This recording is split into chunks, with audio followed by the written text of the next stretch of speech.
آپ جڑ چکے ہیں اسکیپ ویوز کے ساتھ اور میں پریتی سہل۔ آج ہم آپ کو ایسی پرسنالٹی سے روبرو کروانے جا رہے ہیں جنہوں نے اپنی محنت سے اپنا جو ہے نام کمایا ہے، اور سب سے بڑی بات ہے وہ ایک عورت ہے، اور اس سے بھی بڑی بات ہے وہ بی جے پی سے جو ہے اسپوک پرسن بھی ہے۔ اس کے بعد اگر بات کی جائے وہ central work development ministry of minority government of India کی جو ہے چیئر پرسن ہے۔ اس کے بعد اگر ہم کہیں ایک آتھر بھی ہیں، کافی زیادہ خوبی ہیں اس ٹائم پہ عورتوں میں یہ جو کمی رہتی ہے، ایک انسپریشن ہے وہ ایک عورتوں کے لیے۔ آج ہم بات کر رہے ہیں، جی ہم بات کر رہے ہیں ڈاکٹر اندراوی کی، اور جو اس وقت ہمارے ساتھ جڑ چکی ہیں۔ آج ہم کچھ مدعوں پہ بات کریں گے، ان کے کیریئر پہ بات کریں گے، انہوں نے کن کن چیزوں کی دقت ان کی زندگی میں آئی، اور اس ٹائم پہ انہوں نے اپنا نام کمایا جب عورتوں کو اتنی مہانتا نہیں دی جاتی تھی، مہتو نہیں دیا جاتا تھا۔ تو بہت بہت سواگت ہے میم ہمارے چینل میں آپ کو۔ تو میم مجھے بتائیے کہ جب آپ اپنے کیریئر کی طرف دھیان دے رہے تھے تو آپ جانتے ہیں کہ عورتوں کو اتنا مہتو نہیں دیا جاتا تھا، تو کن کن دقتوں کا آپ نے اس سمے میں سامنا کیا؟ دیکھیے، جب ہم یونیورسٹی سے ہی ایک اسٹوڈنٹ لیڈر کی طرح ابھر کے آئے تھے، تب مفتی محمد سعید کی گورنمنٹ تھی، وہاں پہ چیف منسٹر بن چکے تھے وہ۔ لیکن مسئلہ یہ ہوا کہ ہم سیدھے ہی چاہتے تھے ہم پولیٹکس میں آئیں، اور ہاں گھر سے ہمیں وہ پذیرائی یا وہ اپریسیشن بالکل نہیں ملا، کوئی انکریجمنٹ نہیں ملا، نہ گھر سے نہ سماج سے، کیونکہ ہم سیدھے ہی راشٹریہ استر پہ آئے اور ہم نیشنلسٹ پہلے سے ہی رہے، نیشنلسٹ ان دا سینس کہ ہمیں ڈسٹرکشن سے کوئی مطلب نہیں تھا، ہم ڈسٹرکشن کی طرف کبھی گئے ہی نہیں۔ جو جموں کشمیر میں اس وقت کے حالات تھے وہ ڈسٹرکٹیو تھے، تو ہم نے اس کے خلاف، منو کی ویو اس طرف سے جا رہی تھی، ہم نے ویو کے خلاف اپنی آواز اٹھائی، ہم نے ترنگے کے ساتھ آغاز کیا۔ ہم شارٹ میں آپ کو بتائیں گے کہ ہم نے جموں کشمیر میں کشمیر سے ترنگے کے ساتھ اپنی آواز اٹھائی، تو وہ مانیے اس وقت ویو کے خلاف تھا، لیکن ہمیں معلوم تھا کہ جس کمیونٹی سے میں تعلق رکھتی ہوں، یہاں یعنی میں ایک مومڈن ہوں، مسلمان ہوں، اور ہمارے قرآن شریف میں یہی لکھا ہوا ہے کہ جہاں پہ آپ پیدا ہوئے ہیں، اور پروفیٹ محمد صلی اللہ علیہ وسلم کا فرمان ہے کہ جس ملک میں آپ پیدا ہوئے ہیں، جس مٹی میں آپ پیدا ہوئے ہیں، اس سے آپ محبت کریں۔ تو جب وہاں سے مجھے وہ تعلیم ملی ہے، اس لیے میں نے ہمیشہ اپنے ملک سے محبت کی ہے، تو وہ محبت آج بھی قائم ہے، اور جب تک ہم زندہ ہیں تب تک قائم رہے گی، اور ہم اپنے ملک کے ساتھ ساتھ چل رہے ہیں۔ جو ہم نے اسی لیے ہم نے کہا آپ کو کہ ہم ویو کے خلاف رہیں، تو یہ ویو کے خلاف رہنا شاید اس وقت صحیح نہیں تھا، لیکن پھر دھیرے دھیرے سارے سمجھ جاتے ہیں کہ اپنے ملک کے ساتھ ہی زیادہ محبت کرو تو وہ زیادہ بہتر رہتا، اور اسلام بھی وہی سکھاتا ہے، ہندوازم بھی وہی سکھاتا ہے، چاہے کوئی بھی مذہب ہے وہ آپ کو یہ سکھاتا ہے اپنے ملک سے محبت کرو اور آپ بڑے بن جاتے ہیں۔ میم اگر بات کی جائے مسلم سمدائے کی بات کی جائے تو اس وقت جو مسلم سمدائے تھے وہ اتنا نہیں دیتے تھے، لڑکیوں کو آگے نہیں آنے دیتے تھے، تو آپ کا پیرنٹس کا کتنا سپورٹ رہا؟ بالکل بھی نہیں رہا سپورٹ، میرے ماں باپ کا بالکل نہیں رہا، ان کو بھی ڈرایا دھمکایا گیا ہمیشہ، کیونکہ میں بھی ایک مڈل کلاس فیملی سے تعلق رکھتی ہوں، کوئی رائل فیملی سے میں پیدا نہیں ہوئی ہوں، وہاں بھی کوئی پولیٹیکل میرا کوئی بیک گراؤنڈ نہیں ہے، مجھے کوئی گھر سے کوئی انکریجمنٹ کبھی ملا ہی نہیں، لیکن تب بھی پھر پاپا نے مجھے کوشش کی کہ تھوڑا سا انہوں نے مجھے،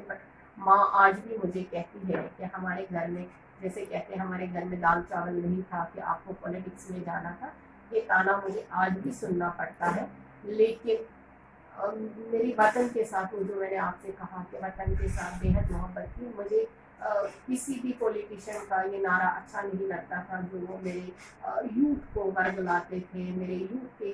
کو دو رخ پہ کھڑا کر دیتے تھے، کوئی ادھر کی بات کہتا تھا، کوئی ادھر کی بات کہتا تھا، میں کہتی تھی نہیں میں صحیح بولوں گی تاکہ میرا یوتھ ایک ہی راہ پہ چلے، تاکہ ہمیں آگے زندگی کو آسانی ملے، تو وہی ہوا، جو دو رخوں پہ چلا تو اس کے لیے زندگی بہت مشکل ہو گئی۔ آج کتنا آپ کے ماتا پتا کو کتنا پراؤڈ فیل ہوتا ہے کہ ہماری بیٹی بے شک اس کے خلاف تھی لیکن آج اس نے اپنا نام اپنے जो है अपने काम से कमाया है और अपना मुस्लिम समुदाय के लिए एक मिसाल बनी है उस वक्त जिस वक्त मुस्लिम समुदाय लड़कियों को महत्व नहीं देती, तो क्या अब क्या कहते हैं आप? देखिए, आज की बात, आज की जब मैं निकल रही थी सुबह, मैं मम्मी से मिली तो वो आज भी मुझे वही मिसाल देती थी। तो मेरे दिल में ये था कि आप प्रोफेसर बनोगी या आप नौकरी में लगी हुई थी, तो सुबह 10 बजे निकलोगी, शाम को 4 बजे आओगी। ये एक माँ का प्यार ही है कि वो नहीं चाहती थी कि वो मेरी बेटी जवानी में ही गोली का शिकार हो जाए, क्योंकि वही तो था, गोली का शिकार हो जाए। वो माँ का प्यार ही है। लेकिन आज उनको अच्छा लगता है कि मेरी बेटी का नाम टीवी पे आता है, या मेरी बेटी किसी का काम करती है। जब भी मुझे फ़ोन आता है या मेरी मम्मा को फ़ोन आ जाता है कि हम डॉक्टर साहिबा से ये काम कराना चाहते हैं, तो आज उनको बहुत अच्छा लगता है कि, और मेरे पापा मम्मा की यही तालीम है कि आप अब इस मैदान में आई हो, आपको गरीबों का काम करना है, आपको समाज के लिए आवाज़ उठानी है, और उस समाज के लिए। और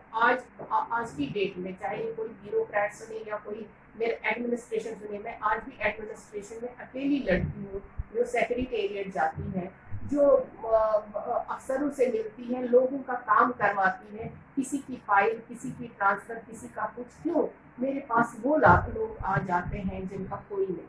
जिनको बड़े लोगों के साथ रास्ता नहीं है। उनको लगता है कि हमारी एक ही है, वो है डॉक्टर अंद्राबी, हम इसके पास जाएंगे और ये हमारी बात सुन के हमारे साथ जाएगी और काम करवाएगी। ये हुआ मैम आपकी जो है बायोग्राफी, तो आपने क्या क्या दिक्कत का सामना किया और कहाँ आज आपने इतना जो है नाम कमाया। मैम, अगर मौजूदा सरकार की इस वक्त बात की जाए तो लड़कियों के लिए आपने थोड़े दिन पहले जो है पत्रकार वार्ता रखी और वहाँ पे आपने बताया कि लड़कियों के लिए काम किया जा रहा है। अगर बात की जाए SRO 24 की, वहाँ पे जो है काफ़ी ज़्यादा लड़कियाँ जो है टर्मिनेट कर दी गई हैं, पैरामेडिकल स्टाफ टर्मिनेट कर दिया गया है, तो उस पर क्या कहना चाहेंगे आप? देखिए, इसके बारे में मीडिया में ही हमें ये सुनाई दे रहा है कि ऐसा हो रहा है। लेकिन हम ये कहेंगे कि गवर्नमेंट को इस कोविड में ये सोचना चाहिए, ये जो हमारे लोग जो खुद काम करना चाहते हैं, वॉलंटियरली आए हुए हैं, या जो 5 साल के लिए इनको कहा गया था कि आपको कॉन्ट्रैक्ट में रखा गया है, अब अल्टीमेटली उनको जल्दी से टर्मिनेट किया गया। लेकिन हमें इस पे सोचना चाहिए कि हमारी पार्टी ने इस पे क्या अपना रुख रखा है। शायद अगर बात की जाए, इस वक्त 2.5 महीने से ज़्यादा हो चुका है, साइलेंट प्रदर्शन किया जा रहा था कठुआ से, चोरी से, डोडा से, लेकिन इस वक्त उन्होंने जो है जम्मू प्रेस क्लब में आके जो है एक अपना उग्र प्रदर्शन किया है। और मैं आपको बता दूं कि गवर्नमेंट की तरफ से एक वाक़या सामने आया था कि फंड की वजह से जो है उनको टर्मिनेट कर दिया गया है। लेकिन वॉलंटियर का भी ये कहना है कि अगर GMC मेडिकल हॉस्पिटल की अगर बात की जाए तो उस गेट के लिए उनके पास जो है 2 करोड़ रुपए लगाने के लिए है, लेकिन वो फ्री पे काम करने के लिए तैयार है, 1 साल फ्री काम करने के लिए तैयार है। इस पे गवर्नमेंट क्यों गौर नहीं कर रही है? गेट की हम बात, गेट की तुलना हम सैलरी से नहीं कर सकते हैं, क्योंकि गेट जो है उसका महत्व अपनी जगह है। अगर हम कहेंगे कि गेट नहीं बनाएंगे तो हम वो सैलरी उसमें दे देंगे, लेकिन गवर्नमेंट का अपना प्लान होता है, फिनांस का अपना प्लान होता है कि फिनांस कैसे चले। अगर गेट बनाना है उसके लिए फिनांस अलग होता है, अगर सैलरी देनी है उसका फिनांस अलग होता है। हम उसकी तुलना इससे नहीं करेंगे, क्योंकि इतने अनपढ़ लोग तो हम हैं नहीं। मैं कहूँगी कि मुझे खाना चाहिए तो मैं ये शाम का खाना अभी खाऊंगी, ये पॉसिबल नहीं है, वक्त पे ही होता है। हाँ, अगर ये वॉलंटियरली काम करना चाहते हैं, क्या ये कल फिर हमें ये नहीं कहेंगे कि हमने वॉलंटियरली काम किया था तो हमें पूरी नौकरी दीजिए, क्योंकि गवर्नमेंट के अपने प्लान्स होते हैं, उन प्लानों के तहत ही उनको काम करना होता है। बट इस कोविड में अगर पैरामेडिकल स्टाफ कुछ कर रहा है या उन्होंने काम किया है तो गवर्नमेंट को इसके बारे में सोचना चाहिए। देखिए, हम इतना कह सकते आपके माध्यम से कि मैं LG एडमिनिस्ट्रेशन के साथ ये बात उठाऊंगी, क्योंकि इसके बारे में मुझे ज़्यादा इल्म अभी नहीं है, और जब आप इल्म के बगैर बात करते हो वो शायद परेशानी का बाइस बनता है। लेकिन मैं LG के साथ अपॉइंटमेंट ले लूँगी। ये बाजार का जब आपने सवाल किया, ये मेरे लोगों का सवाल है, मेरे